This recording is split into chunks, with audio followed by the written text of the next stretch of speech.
Good morning all of you. आज सभी लोग एनिमल किंगडम का ये फर्स्ट लेक्चर है, ठीक है। आज का बेसिक क्लासिफिकेशन के बारे में डिटेल से स्टडी करेंगे, ठीक है।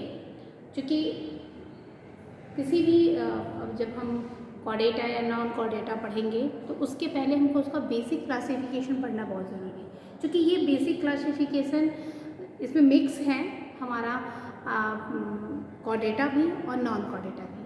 इन दोनों को पढ़ने से पहले, कॉर्डेटा और नॉन कॉर्डेटा से पढ़ने से पहले हमें बेसिक क्लासिफिकेशन पढ़ना बहुत ज़रूरी है कि किसके अंदर क्या क्या आता है, ठीक है। तो सबसे पहले हमारे according to R.H. Whittaker sir के अकॉर्डिंग जो 1969 में जो क्लासिफिकेशन दिया गया था उसको 5 किंगडम क्लासिफिकेशन कहते हैं, ठीक है।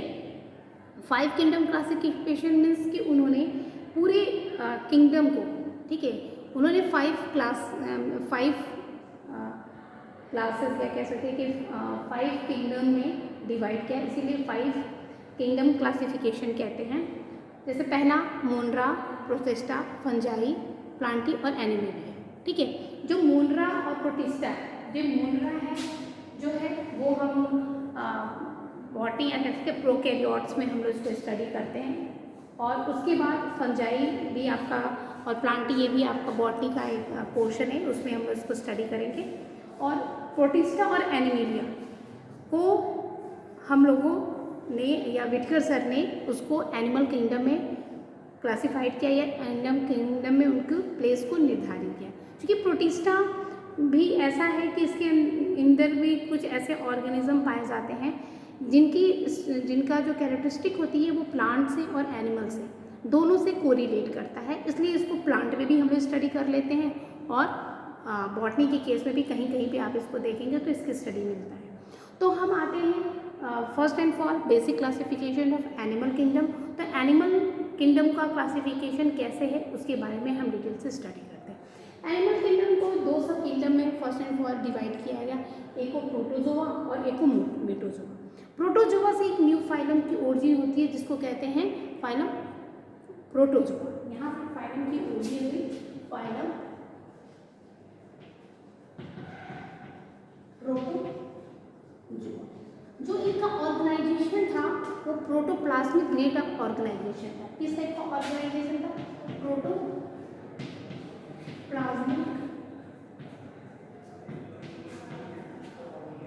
ग्रेड ऑफ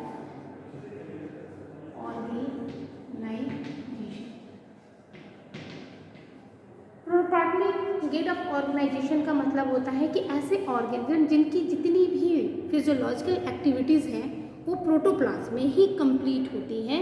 सबकी डाइजेशन, एक्सक्रीशन, जो कुछ भी फिजियोलॉजी है इनकी, वो सारी की सारी फिजियोलॉजी प्रोटोप्लाज्म में कंप्लीट होती है। तो ऐसे ऑर्गेनिज्म को प्रोटोप्लाज्मिक ग्रेड ऑफ ऑर्गेनाइजेशन कहते हैं। इसी तरीके से फिर हम आगे आ जाते हैं मेटाजोआ। मेटाजोआ में जब हम आगे बढ़ते हैं तो मेटाजोआ में ज़्यादातर उन्हीं ऑर्गेनिज्म को इंक्लूड किया जाता है जिनमें सेल का धीरे धीरे डेवलपमेंट स्टार्ट हो जाता है, ठीक है। तो आपके आ जाते हैं मेटाजोआ के बाद उसको 2 पार्ट्स में डिवाइड किया गया है, एक को पैराजोआ और दूसरे को यूमेटाजोआ। एक मिनट,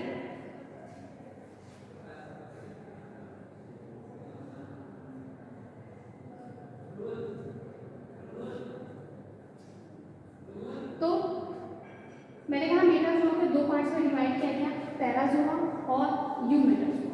पैराजोआ में जो आता है फाइलम पॉलीफेरा का हम लोग डिस्कशन करते हैं या स्टडी करते हैं। और इसमें जो होता है no tissue grade of organisation, इनके अंदर जो ऑर्गेनाइजेशन पाया जाता है वो cellular grade of organisation, cellular grade of organisation पाया जाता है इसमें पैराजोआ में। और पैराजोआ से एक न्यू फाइलम की ओरिजिन होती है, उसको हम लोग कहते हैं पॉलीफेरा, ठीक है। इसके बारे में डिटेल से स्टडी हम करेंगे जब इसके एक एक फाइलम पढ़ेंगे तब उसको डिटेल से स्टडी। अगेन यूमेटाजोआ के अंदर सेल हम टैग कर जाते हैं और तीनों के बेस पर यूमेटाजोआ को 3 पार्ट्स में डिवाइड किया गया on the basis of cell compact to form tissue, यानी कि बहुत सारे सेल्स जब आपस में मिलते हैं तो टिश्यू का फॉर्म है। जैसे कि मैं आपको बताती हूँ, यहाँ पे देखिए कि जैसे सेल्स बहुत सारे सेल मिलते हैं तो ग्रुप ऑफ सेल को कह सकते हैं टिश्यू, और बहुत सारे टिश्यू आपस में मिलकर ऑर्गन बनाते हैं, और बहुत सारे ऑर्गन मिलकर के क्या बनाते हैं, ऑर्गन सिस्टम। ठीक है, तो मैं ये कह रही थी कि बहुत सारे सेल्स ग्रुप ऑफ सेल्स आपस में मिलते हैं तो टिश्यू का फॉर्मेशन करते हैं, बहुत सारे टिश्यू आपस में मिलते हैं तो एक ऑर्गन का फॉर्मेशन करते हैं, और बहुत सारे ऑर्गन मिलते हैं तो एक ऑर्गन सिस्टम का फॉर्मेशन होता है। तो ये हुआ उसके बेस पर ऑर्गेनिज्म को 3 पार्ट्स में डिवाइड किया गया।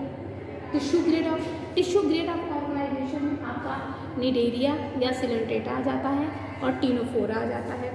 ऑर्गन ग्रेड ऑफ ऑर्गेनाइजेशन में आपका जो होता है प्लेटीहेल्मिन्थेस आ जाता है, और organ system grade of organisation में आपका एस्केहेल्मिन्थेस टू अपवर्ड या अप टू कॉर्डेटा, यानी कि ऑर्गन सिस्टम में इकाइनोडर्मेटा से लेकर के आपके पूरे कॉर्डेटा तक कौन सा सिस्टम, कौन सा ऑर्गेनाइजेशन पाया जाता है, आपका ऑर्गन सिस्टम टाइप का ऑर्गेनाइजेशन। तो ये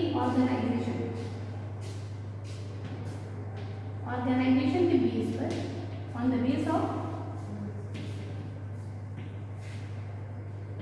ऑर्गेनाइजेशन यूमेटाजोआ को 3 पार्ट्स में डिवाइड किया गया, टिश्यू ग्रेड, ऑर्गन ग्रेड और ऑर्गन सिस्टम ग्रेड।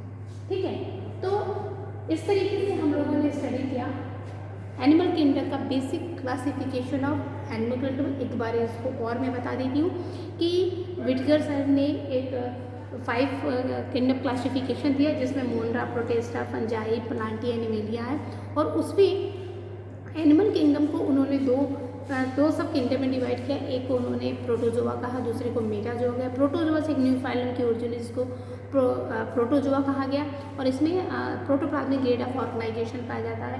फिर आपके मेटाजोआ को अगेन उन्होंने 2 पार्ट्स में डिवाइड किया, एक को पैराजोआ और दूसरे को आपका यूमेटाजोआ।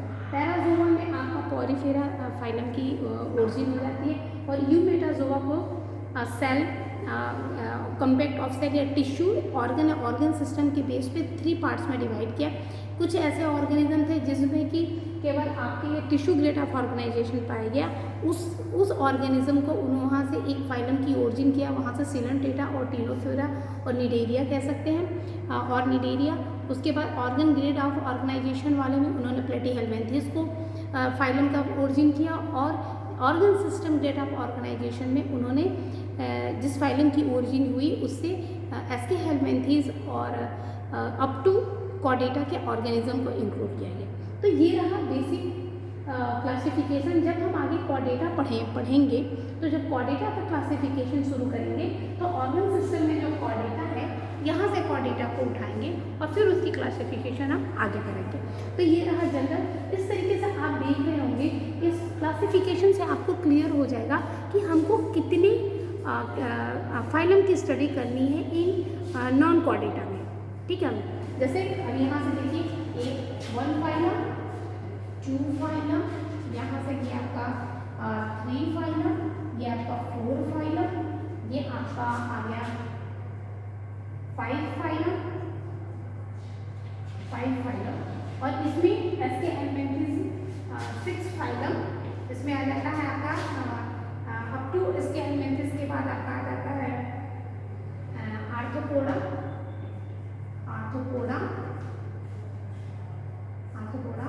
Mollusca, Annelida, Mollusca. उसके बाद आता है आपका एनीलिडा, 5वां ये है, 6ठा आपका आर्थ्रोपोडा, 7वां आपका एनीलिडा, 8वां मोलस्का और 9वां आपका फाइलम आ जाता है एस्केहेल्मिन्थेस। तो इस तरीके से हम लोग नॉन कॉर्डेटा में 9 फाइलम का स्टडी करेंगे। कौन कौन सा? प्रोटोजोआ, पॉलीफेरा, सिलेंट्रेटा, टीनोफोरा, और फिर आपका आ जाता है प्लेटीहेल्मिन्थेस, उसके बाद एस्केहेल्मिन्थेस, और एस्केहेल्मिन्थेस के बाद आपका आर्थ्रोपोडा, गड़बड़ हो गया, फाइलम एस्केहेल्मिन्थेस, आर्थ्रोपोडा, एनीलिडा, मोलस्का, और 9 जो है इकाई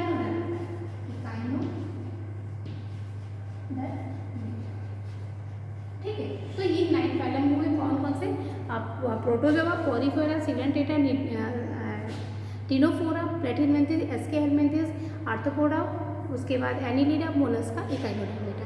तो ये पूरी की पूरी हम 9 फाइलम की स्टडी करेंगे, ठीक है।